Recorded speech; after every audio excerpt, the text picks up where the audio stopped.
Your content does not have to fall flat.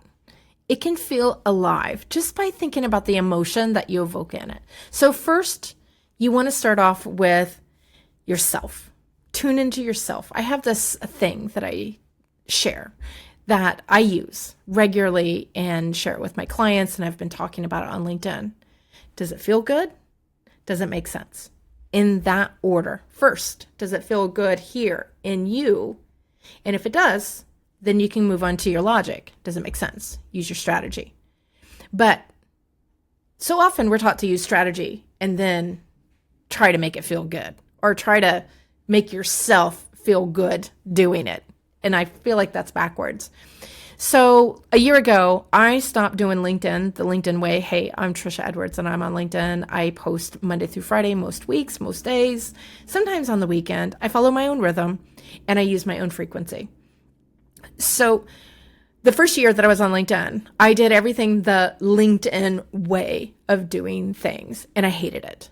I mean, I liked it in some ways because I was growing and it was exciting and a lot of things, but there was so much stuff that I hated. And it got to the summer of 2024 that I decided I'm either doing it my way or I'm not doing it at all because I can't do this. I have to feel good. I have to feel good before I can make sense of it. And so that's my philosophy. And I've been doing this for a year.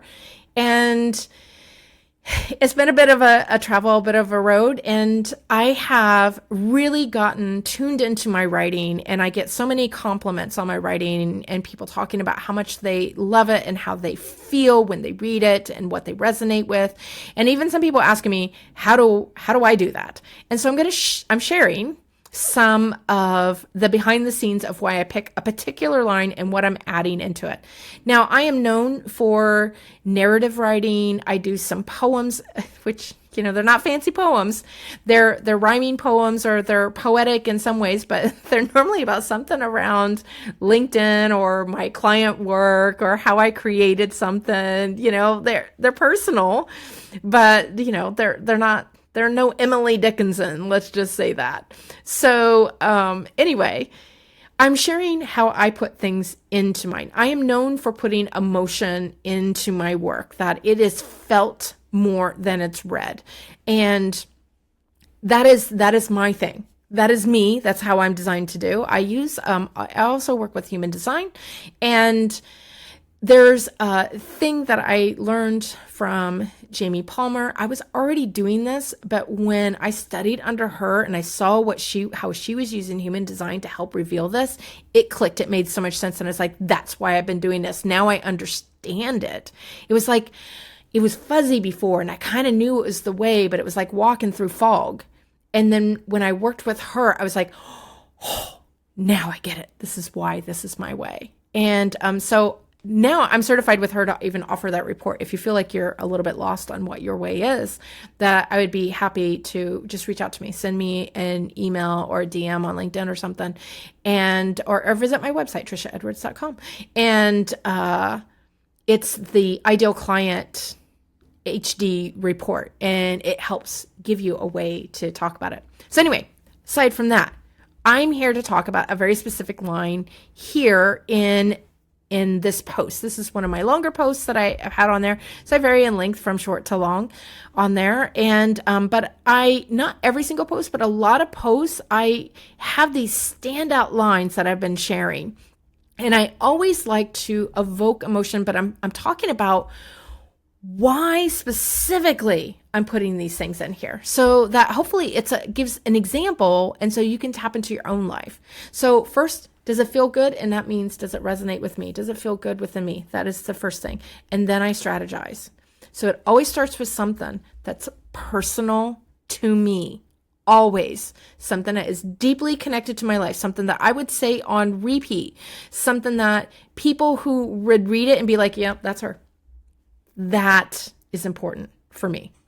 Okay, so there's two things in here. I'm going to walk through this part right here and why I picked it. So just so you get a feel for the post. The whole post is about dysregulation within your nervous system and how when you're uncomfortable, there's different kinds of uncomfortableness. And one of them is going to dig you deeper and one of them is going to free you.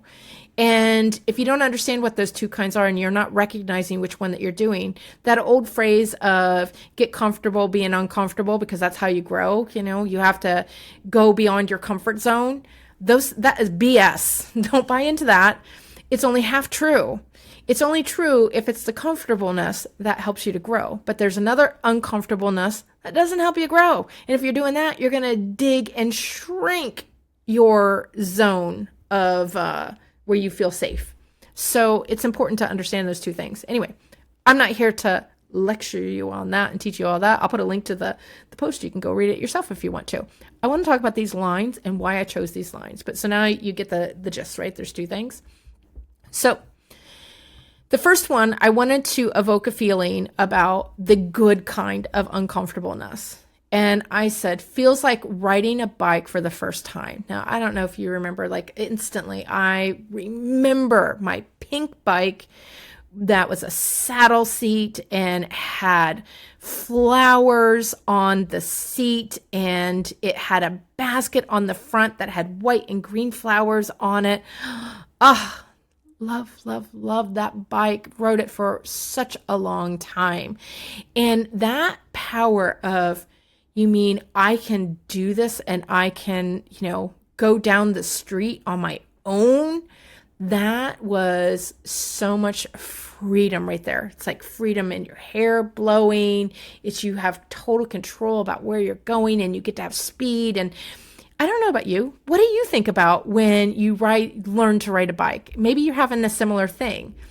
And so I'm also tapping into my ideal client is probably a Gen Xer. Most of the time they are, not always, but most of the time they are.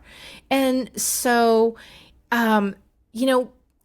that freedom, because we didn't have Uber to take us anywhere, and I grew up in the country. So, you had to either walk or get a ride. And, when you're 6, you're probably not going to be allowed to go too far on your own. But even on our farm, I could ride this bike around and I felt free to do things. It just gave this extra level.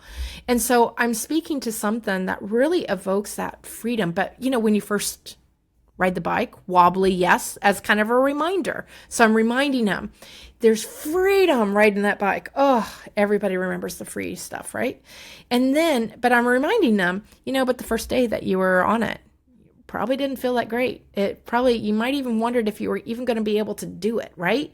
But at the same time, you were filled with wind and wonder, the wind blowing through you. Even if you're on training wheels or your dad was running behind you, holding you up, you could start to feel that air coming against you and just like, this is going to be the thing, And there's freedom on the other side of that fear. So even if you have fear, you know that you're going for something really cool. Like you want it so badly, you will do whatever it takes.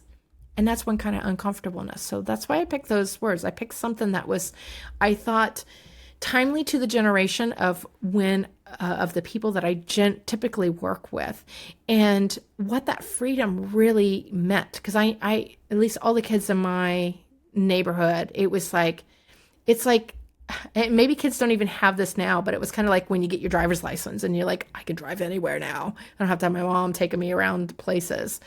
That same thing, I could have used that as well. But I didn't want to use the driving the car. I wanted to use the bike because we tend to be younger when we're doing that.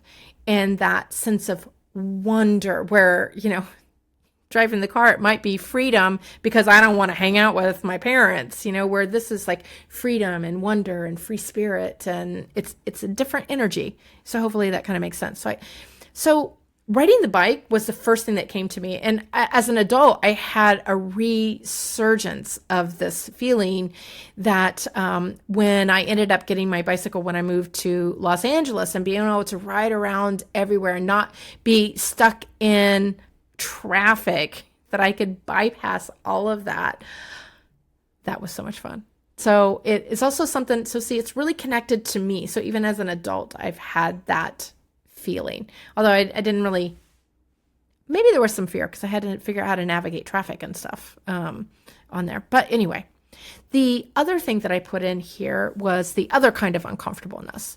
And this is one I also feel like people have experienced at some point in their life, like sniffing milk and still pouring it in your coffee. And you know immediately what I mean by that. Sniffing milk. Who sniffs milk except for when you think it's bad, right? I think everybody automatically gets that visual of sniffing the milk. And it's always like, this smells bad. Can you smell it? Like all of those things. So I love it when I think of it this way. When you look at a photograph that has meaning to you, or even if it doesn't have significant meaning, but you look at a photograph, let's say, and it has you in it or somebody that you know that's in it, you immediately probably remember the time that photograph was taken, the things that were happening outside of the frame that the photograph didn't capture, all the times that you shared it with somebody, how many times it's come up in your Facebook memories, what somebody commented on, what you thought about, it's a flood, it's a network, a spider web of memories and sensations in your bodies and emotions. It all happens instantly as soon as you see it. You don't even have to say a word. Sometimes even somebody just saying, remember that photograph, and they tell you the photograph, and you can still get all that without even seeing the photograph.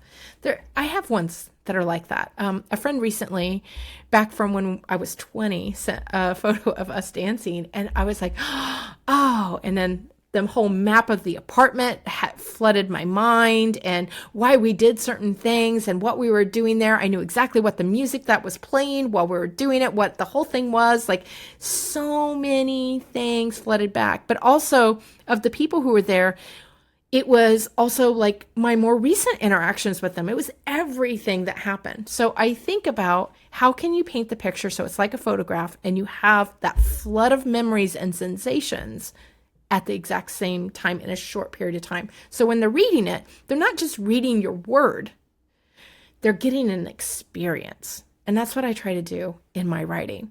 So like sniffing milk and pouring it in your coffee and still pouring it in your coffee. We all know that this doesn't smell so good. What do you think? Can we risk it, And sometimes we still do. And even if I've done this before, like on cereal or something, you're like, it doesn't taste so very good. I really hope I don't get sick. Maybe it wasn't like super bad, but it was questionable. And that just evokes like, ew, this is not what I want. So, and then I can reaffirm it with, you're not sure, you do it anyway, you pay for it with a stomach ache and regret, right? But seriously, if I would have just done that feels like riding a bike for the first time or sniffing milk and still pouring it in your coffee, those are how you evoke emotion in what you're sharing. It's a little bit fun, it's felt, it's on point for what it says, but more importantly, it started with something that was close to me, that has resonance to me, and it made sense for the strategy that I am putting into my content. But this is how you can bring your stuff to life so it doesn't feel flat, and people get to know you. People might think, oh, Trisha probably rides a bike. And I very easily could have put a photo of myself riding a bike, along the beach. And in the comments, if I wanted to, I can add to the story. So now they're learning something about me because people respond to people, right? We all know that. Of course, we all know that. And anybody who kind of follows me, I periodically talk about chocolate or coffee. I freaking love coffee, although I don't have milk in it anymore. And so that probably would have made another great comment. Who knows, maybe I even put it down in there in the comments about how, and I don't put milk in my coffee anymore, because I don't need to be that kind of uncomfortable.